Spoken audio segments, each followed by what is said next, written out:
Salut tout le monde, comment allez-vous? Moi ça va plutôt bien. Aujourd'hui on se retrouve pour une nouvelle vidéo, une nouvelle histoire. Voilà, aujourd'hui on va parler de Timothy Peter Jenkins, tout simplement, que j'en ai déjà parlé, voilà, tout simplement.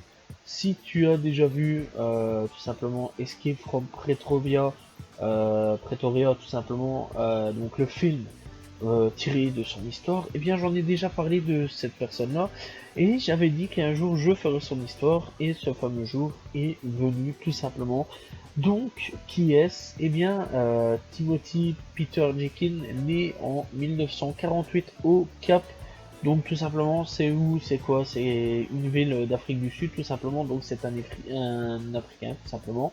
Donc voilà, et donc c'est un écrivain sud-africain, ancien militant anti-apartheid, et il a été prisonnier politique.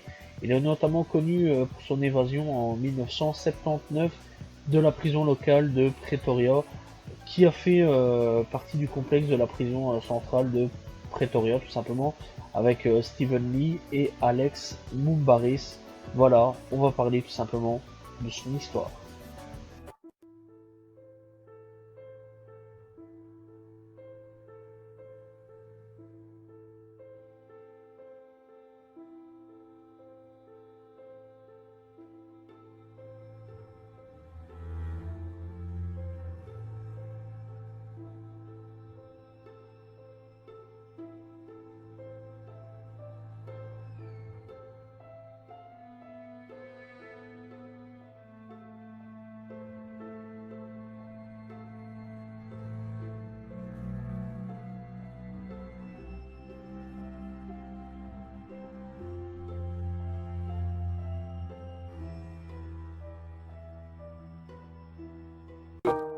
On va quand même parler de la jeunesse et l'éducation qu'il a reçue, voilà, tout simplement. Et donc, Jenkins est né au Cap, en Afrique du Sud, tout simplement, donc toujours cette ville-là que j'en ai déjà parlé un petit peu avant, et a effectué ses études au lycée collège de garçons de Rodenbosch, qui est un faubourg de la banlieue sud de la ville de Cap, tout simplement, où il obtient son bac à 17 ans, tout simplement. Après avoir quitté l'école, il échappe à la conscription de la force de défense d'Afrique du Sud et travaille à divers emplois. Pendant 2 ans, montrant peu d'intérêt en quoi que ce soit, mis à part des courses de moto, il quitte l'Afrique du Sud pour le Royaume-Uni. En 1970, il travaille alors dans une usine de fibres de verre. Ses mauvaises conditions de travail et son faible salaire développant chez lui une certaine conscience sociale et un intérêt pour la sociologie, et ce qui l'amène à s'intéresser à la situation politique et sociale de son pays de naissance. Il écrira plus tard qu'il avait grandi comme un Africain, enfin ouais, un Sud-Africain blanc, normal et complaisant, qui a accepté, sans réfléchir, le système pendant 20 ans, 21 ans tout simplement, ne l'a jamais remis en question. À la fin de 1970, tout simplement, donc à la fin des années 70, Jenkins s'inscrit à l'université de Cap, du Cap tout simplement en Afrique du Sud, où il obtient un baccalauréat en sciences sociales, et à la fin de 1973 tout simplement.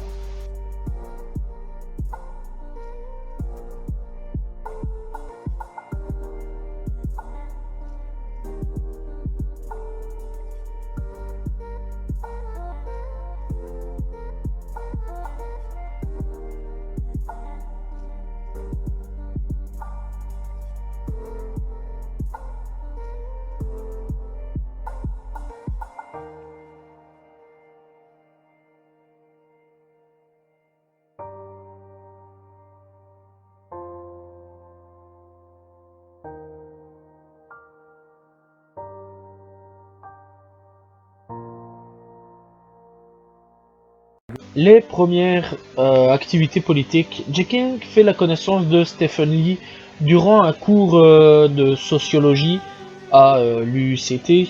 Ils deviennent rapidement amis et tous les deux se mettent en quête de documentation interdite, considérée comme subversive par le gouvernement, qui diffuse ensuite auprès d'autres étudiants déçus par leur cours de sociologie, qu'ils perçoivent comme favorables au principe d'apartheid. Ils décident de sortir de la légalité pour rejoindre les mouvements interdits en lutte contre l'apartheid. En février 1977, il quitte l'Afrique du Sud pour l'Angleterre où il rejoint tout simplement le Congrès national africain, une organisation anti-apartheid alors interdite en Afrique du Sud, l'ANC tout simplement.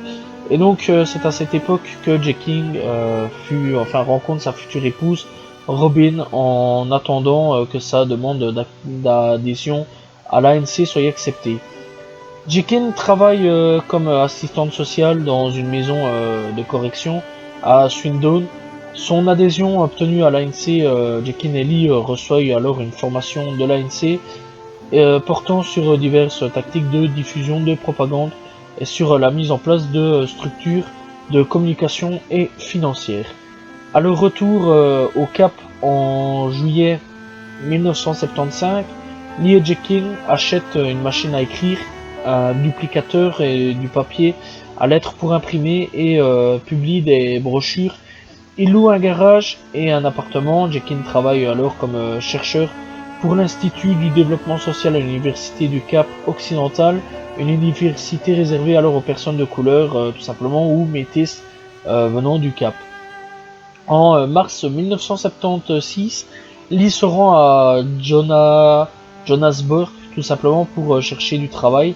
L'ANC les mandate alors tous les deux pour leur première mission, consistant le jour de l'anniversaire du massacre de Sharpeville à disperser au moyen d'un engin artisanal explosif des tracts exhortant tout simplement à soutenir l'ANC et l'Union entre les mouvements anti-apartheid. Après avoir rempli cette mission, ils distribuent des centaines de tracts, tout simplement. Et après le succès de leur première mission, Jay King a travaillé tout simplement à affiner le mécanisme du retardateur de son engin artisanal tout simplement afin que lorsque celui-ci explose, il libère tout simplement ces tracts pendant qu'eux sont déjà assez loin. Alors que Lee travaille pour l'université de Witwatersrand tout simplement, Jay King dirige seul la cellule du Cap en mai 1976. Jay King retourne à Londres à la demande de l'ANC, tandis que Lee continue à disperser ses bombes à tract autour de Johannesburg tout simplement. En juillet 1976, 4 agents de l'ANC, dont l'auteur Jeremy Cronin, sont arrêtés tout simplement pour un travail similaire au Cap et condamnés à une peine de prison. Donc voilà, Jeremy Cronin est un autre personne tout simplement de tout ça. Bref, sans se laisser décourager, Jay King poursuit ses travaux au Cap, trouvant de nouveaux locaux et changeant régulièrement son matériel d'impression, procédant à de nouveaux bombardements de tracts à Johannesburg tout simplement. Si Jay King est peut-être sous surveillance, il continue ses voyages à Londres sans être inquiété. En 1976, Lee et Jay King parviennent à accrocher une bannière de 10 mètres de long avec les mots tout simplement ANC Live dans un immeuble élevé du centre, du centre Cap tout simplement, ainsi qu'un appareil chronométré qui distribuait des centaines de tracts au-dessus de la foule.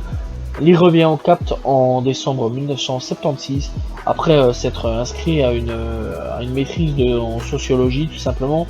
Ils continuent leur militantisme tout simplement clandestin, bien qu'étant à ce moment-là et à leur insu sous surveillance policière tout simplement, où à ce moment-là les policiers mènent un petit peu une enquête sur eux et essayent de chercher des preuves pour les faire tomber en prison.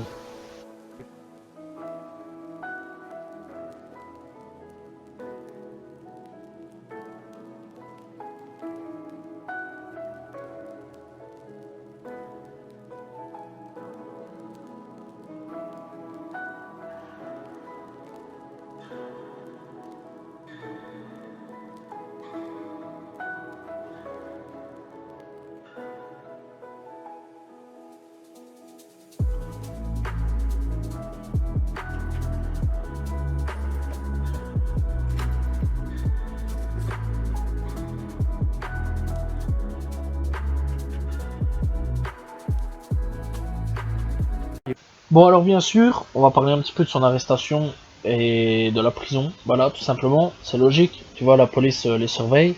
Et que dire de plus que bah, ils se sont fait arrêter le 3 mars 1978 à 3 heures du matin. Ils sont tous les deux arrêtés après avoir été vus en train de déplacer leur matériel d'impression dans leur logement. Ils sont emmenés au poste de police de Caledon Square, le siège de la branche de la sécurité au Cap, où ils sont séparés, interrogés et placés dans des cellules sans être informés des charges ou de leurs droits. Procédure légale en vertu de l'article 6 de la loi sur le terrorisme, qui autorisait la détention sans jugement pendant une durée pouvant aller jusqu'à 60 jours. Ils étaient tout simplement extensibles. Lee fait une tentative d'évasion qui malheureusement échoue après un passage au quartier général de la police de John Worter Square à Jonah Nunsburg, tout simplement, où ils sont envoyés au Cap après 4 semaines autorisés à voir leur famille est détenue à la prison de Portsmouth dans l'attente de leur procès, tout simplement après que le père de Lee lui ait apporté une copie du livre Papillon, le livre qui les incite à envisager sérieusement la perspective d'une évasion. Avec Lee, Jekin est accusé d'avoir produit et distribué 18 brochures différentes au nom de l'organisation interdite, notamment le Parti communisme CACP, l'ANC et sa branche armée, tout simplement Okontowezis, tout simplement, bref, de 1975 à 1978, et d'avoir exhorté les gens à rejoindre les mouvements de libération. Le procès devant la Cour suprême du Cap a lieu le 6 du 6 au 15 juin 1978, tout simplement sur la base de leur conseiller juridique, tout simplement. Tous deux plaident coupables et tous les deux, et tous les charges sont, tous les deux reconnus coupables. Et Jekin est condamné à 12 ans de prison, tandis que Lee est condamné à 8 ans seulement de prison. Mais parce que ils n'ont pas voulu trop rester là-dedans, donc voilà. Bref, donc on va parler un petit peu de leur évasion, parce que voilà.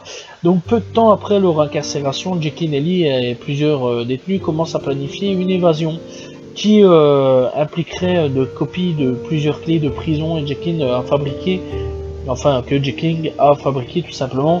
Jekin ayant par ailleurs introduit de l'argent en contrebande. Le plan initial est que 8 des co-détenus fuiraient tout simplement, laissant derrière eux 2 autres prisonniers qui approchaient de la fin de leur peine. L'un des futurs potentiels candidats à l'évasion est tout simplement Dennis Goldberg, voilà, tout simplement, communique avec des camarades de l'ANC par le biais de lettres codées envoyées par Barish Urson, tout simplement, à Londres, lequel transmet Joe Slovo au Mozambique. Une date pour l'évasion est fixée et un véhicule d'évacuation est tout simplement préparé. Au fur et à mesure que le plan évolue, il devient clair tout simplement que pour les évasions, soit Russie, soit limité à 3 personnes tout simplement, qui devraient se cacher dans un petit placard, et à un moment donné, si les préparatifs d'évasion apportent des divergences d'opinion parmi les co-détenus, et ils restent bons camarades et tout contribue d'une manière ou d'une autre à l'effort d'évasion, le fait qu'ils soient tous en prison pour leur activité politique et pour leurs convictions, les unissent, et en tant que membres d'une organisation révolutionnaire sont disciplinés et partagent leurs souffrances collectives. Si Goldberg et d'autres renoncent à s'évader, Goldberg continue d'être impliqué dans les préparatifs tout simplement. Donc ça on peut voir un petit peu encore une fois dans le film tout simplement. Et donc en 1979, Jekin et Lee et son co-détenu Alex Moubaris s'enfuient de la prison centrale de Pretoria en utilisant des clés faites à la main, bénéficiant à l'aide de Goldberg, qui a tout simplement distrait le directeur pendant que les trois s'échappaient. Alan Stevenson, le directeur de la prison, lors des faits, donnera sa démission quelques jours après l'évasion. Une fois en dehors de la prison, ils parviennent à quitter l'Afrique du Sud voyageant à travers l'Angola, la Zambie et la Tanzanie tout simplement, avant de rejoindre Londres et tout simplement d'expliquer ce qu'il s'est passé tout simplement et donner des conférences de presse. La vie après la prison, Jekyll et Lee apparaissent lors d'une conférence de presse, donc encore une fois comme je disais un peu avant, à Lusaka avec Oliver Tambo le 2 janvier 1980 pour raconter leur histoire avant de déménager à Londres où Jekyll travaille comme attaché de recherche pour les fonds internationaux de défense et d'aide. Lui et Lee réalisent une tournée de conférences en Suède au début des années 1980. À Camden où il réside, Jekyll bricole un ordinateur rudimentaire qui crée des messages codés lesquels sont envoyés par l'ANC à leur agent, y compris Nelson Mandela en prison. Jekyll revient en Afrique du Sud en 1991 pour gérer le réseau de communication de l'ANC. Il travaille pour l'unité d'information des élections de l'ANC à partir de 1994. L'année des premières élections au suffrage universel en Afrique du Sud, sans distinction raciale, permettant à l'ANC d'arriver au pouvoir avant d'être nommé à la tête de leur unité d'information électronique au Cap. Plus tard, dans les années 1997, il devient directeur de O1B, tout simplement Community, et tout simplement il a confondé le Community Exchange System, un système commercial basé sur Internet, en 2003 et a effectué une tournée internationale en Australie avec Corel Bowell en 2015 pour en parler tout simplement.